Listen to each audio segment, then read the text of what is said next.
Then question number 5 में बोला गया है check whether 6 raise to n can end with the digit 0 for any natural number n।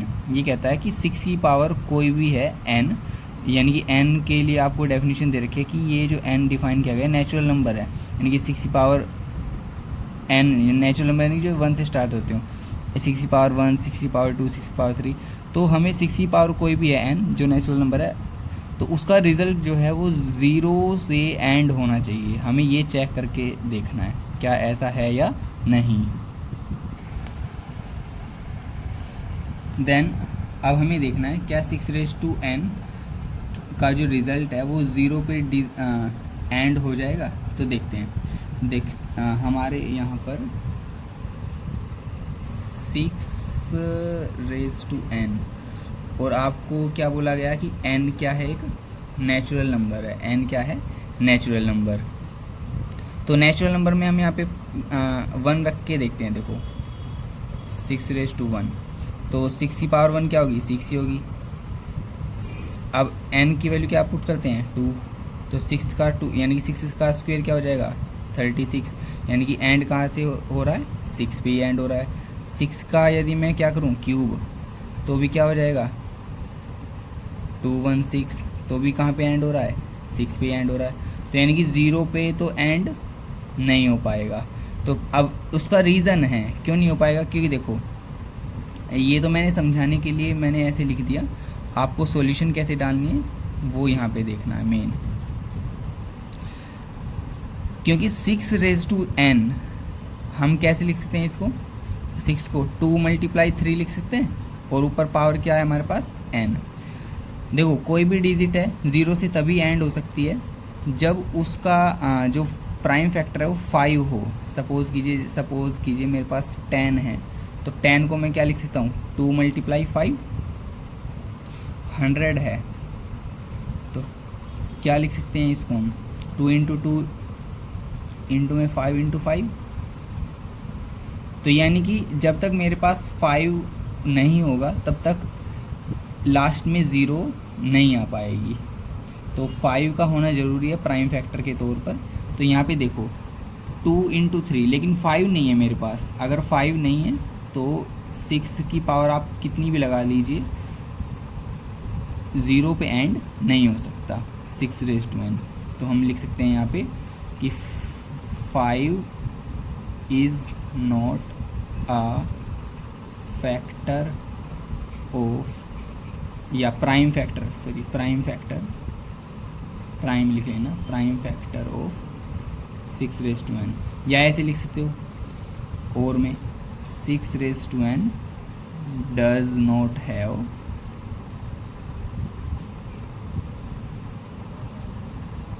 Five as its prime factor कि ये इसका कोई प्राइम फैक्टर नहीं है, 5 इसका कोई प्राइम फैक्टर नहीं है। इसलिए हम कह सकते हैं कि, तो इसीलिए हम लिख सकते हैं 6 raise to n can not end with digit 0। Okay, तो हम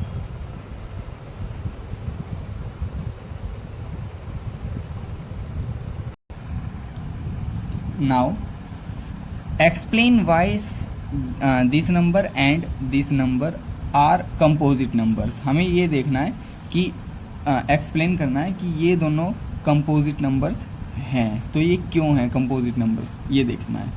ओके, अब पहले हमें पता होना चाहिए कंपोजिट नंबर्स क्या होते हैं। तो कंपोजिट नंबर्स कौन से होते हैं, जिनके 2 से ज़्यादा फैक्टर्स हों, है ना। जैसे अब सपोज़ कीजिए मैंने एक कोई भी नंबर ले लिया अपनी तरफ से। जैसे मैंने सपोज़ कीजिए चलो सबसे पहले 4 लिया। 4 क्या है, 2 × 2 लिख सकते हैं 4 को, है ना। 4 1 की टेबल में भी आ जाएगा, 4 खुद की टेबल में भी आ जाएगा। तो देखो 4 के कितने फैक्टर हो गए, एक तो 2 की टेबल में आ गया, एक 1 की टेबल में, एक वो खुद की टेबल में, यानी कि 2 से ज़्यादा फैक्टर्स हो गए 4 के। तो 4 कैसा नंबर हो गया, कंपोजिट नंबर। तो हमें यही देखना है कि ये दोनों नंबर कंपोजिट है कि नहीं।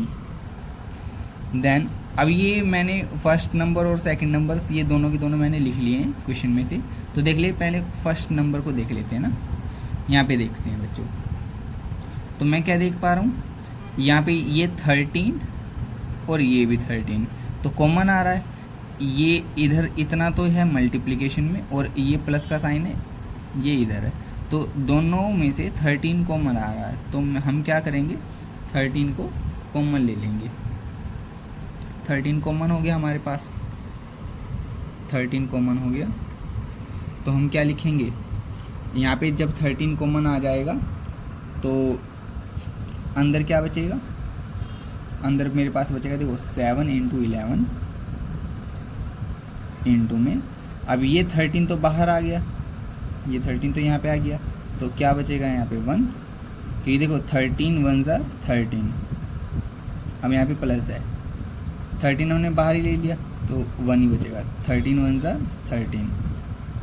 ओके, तो ये 13 अंदर क्या बचेगा देखो, इस ये पूरा मल्टीप्लिकेशन में यहाँ तक 77 हो गया। अब ये प्लस में 1 भी है। ओके, तो ये क्या आ जाएगा 13 और ये क्या आ जाएगा 78। अब देखो 13 × 78, ये जो भी हमारे पास आएगा मल्टीप्लिकेशन होने के बाद, ये देखते हैं कितना आता है। पहले कैरी लगा 10, 1014 आ जाएगा ये। अब देखो ये जो 1014 है, यहाँ पे लास्ट में हमारे पास क्या आया है 4, यानी कि ये इवन नंबर है, तो ये 2 से भी डिवाइड हो जाएगा। अब क्योंकि देखो सपोज एग्जांपल हम ले लेते हैं, जैसे 10 है, 10 2 से भी डिवाइड हो जाएगा, 5 से भी डिवाइड हो जाएगा, और खुद 10 से भी डिवाइड हो जाएगा, है ना। तो यानी कि 10 को मैं क्या लिख सकता हूँ 2 × 5, तो 10 जिसकी टेबल में आया हुआ है वही 10 उन दोनों से डिवाइड हो जाएगा, यानी कि इस 2 से भी डिवाइड हो जाएगा और इस 5 से भी डिवाइड हो जाएगा। सेम इसी तरह से अब जैसे ये है हमारे पास 1014, ये इस 13 से भी डिवाइड हो जाएगा और इस 78 से भी डिवाइड हो जाएगा, और ये खुद 2 से भी डिवाइड हो जाएगा 1014। तो ये क्या हो गया, कंपोजिट नंबर हो गया, है ना, विच इज़ अ कंपोजिट नंबर।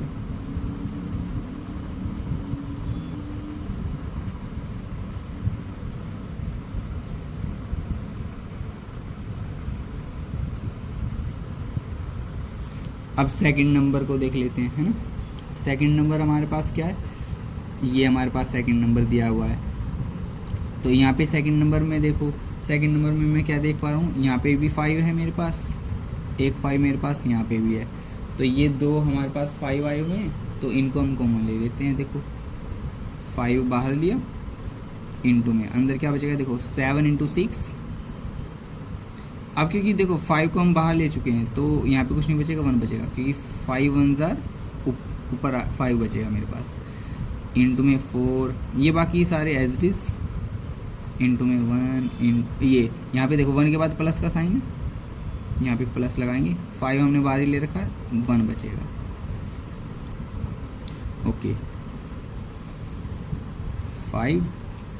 अब यहाँ पे देखते हैं, इन सब की मल्टीप्लिकेशन करने पर ये हमारे पास कितना आ जाता है, ये 1008 आएगा,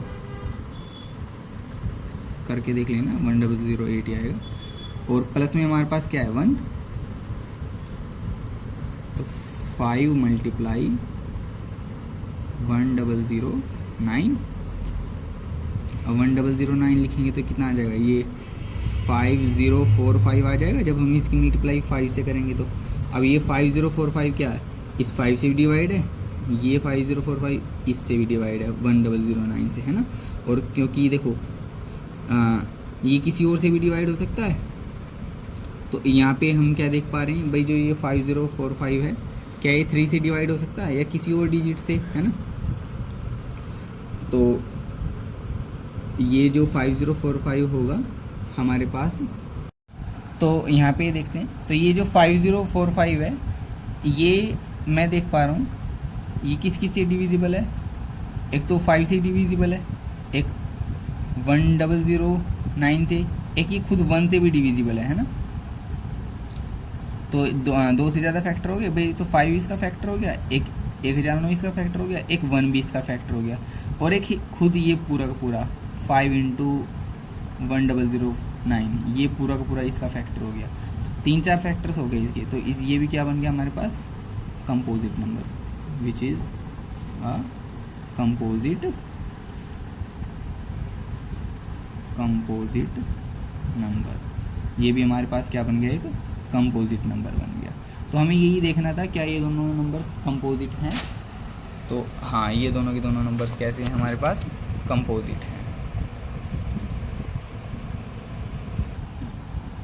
question number 7, there is a circular path around a sports field. एक स्पोर्ट्स फील्ड के अराउंड कोई सर्कुलर पाथ है। तो वो जो सर्कुलर पाथ है वहाँ पे देखो क्या है, देखो एक सर्कुलर पाथ है स्पोर्ट्स फील्ड के around. Sonia takes 18 minutes to drive 1 round, है ना। सोनिया क्या करती है, एक राउंड यानी एक चक्कर काटने के लिए 18 मिनट लगा देती है, जबकि जो रवि है वो 12 मिनट में कंप्लीट कर देता है। अब सपोज़ कीजिए कि दोनों के दोनों जो है start at the same point, कि वो सेम पॉइंट से स्टार्ट करते हैं, सेम टाइम से स्टार्ट करते हैं और सेम डायरेक्शन में जा रहे हैं। तो हमें बताना कि कितनी मिनट्स बाद वो जो है स्टार्टिंग पॉइंट पर मिलते हैं। तो सोनिया कितना टाइम लेती है, Sonia takes time to drive 1 round. एक राउंड को कंप्लीट करने के लिए कितना टाइम लेती है, 18 मिनट्स, 18 मिनट का टाइम लेती है। और रवि की बात करें तो रवि कितना टाइम लेता है, रवि जो टाइम ले रहा है, रवि टेक्स टाइम, वो लेता है 12 मिनट्स। ठीक है। अब आपसे पूछा गया है कितने टाइम बाद यानी कितनी मिनट बाद ये दोनों स्टार्टिंग पॉइंट पे मिलेंगे। देखो ये हमारे पास उसने बोला था कोई सर्कुलर ट्रैक है इस तरह से, यहाँ पे सेम पॉइंट पे उसने बोला कि सोनिया और रवि खड़े हुए हैं और दोनों के दोनों सेम डायरेक्शन में जा रहे हैं, है ना। सेम डायरेक्शन का मतलब है ये भी इस तरफ जा रहा है और सोनिया भी इस तरफ जा रही है। तो दोनों के दोनों सेम डायरेक्शन में गए हुए हैं। बस फ़र्क इतना है कि रवि जो है 18 मिनट में कवर कर रहा है डिस्टेंस को, और सोनिया रवि जो है 12 मिनट्स में कवर कर रहा है और सोनिया 18 मिनट में कवर कर रही है। तो हमें बताना है कि कितने टाइम बाद जब ये वापस आएंगे तो इस स्टार्टिंग पॉइंट पर ये कितने टाइम बाद आपस में मिलेंगे, यानी कितनी मिनट बाद ये स्टार्टिंग पॉइंट पे मिलेंगे, हमें ये बताना है। ये पूरा चक्कर काटने के बाद ये यहाँ स्टार्टिंग पॉइंट पे कितनी मिनट के बाद मिलेंगे। तो हाँ, इस तरह के क्वेश्चन में हम क्या करते हैं, इनका हम एलसीएम ले लेते हैं 18 और 12 का। देखते हैं एलसीएम ले लेते हैं, क्योंकि मैक्सिमम से मैक्सिमम टाइम हमें बताना है कितना लग जाएगा। तो ये देखते हैं 18 और 12 का एलसीएम क्या आ जाएगा। पहले 18, 2 9s are 18, 3 3s are 9, 3 1s are 3। 12 पे देख लेते हैं 2 से 6 पर, 2 से 3, 3 1s are 3। तो 18 को क्या लिख सकते हैं, 2 इंटू 3 इंटू 3। 12 को क्या लिख सकते हैं, 2 इंटू 2 इंटू 3। तो इनका एलसीएम क्या आ जाएगा हमारे पास 18 और 12 का। ये देखिए हमारे पास 2 कॉमन हो गया, एक 3 कॉमन हो गया। तो एलसीएम में जो कॉमन होता है वो तो एक बार लेंगे भाई, इस 2 को और इस 3 को ले लिया, लेकिन जो नॉन कॉमन है इनको भी हम ले लेंगे, 3 और 2 को भी, 3 इंटू 2। तो ये मेरे पास 36 आ जाएगा। तो यानी कि 36 मिनट्स के बाद वो क्या है आपस में इस स्टार्टिंग पॉइंट पर मिलेंगे यहाँ पे। तो लास्ट में हम लिखेंगे they will meet after 36 minutes at the starting point। Okay, ये एक्सरसाइज फिनिश हो गई।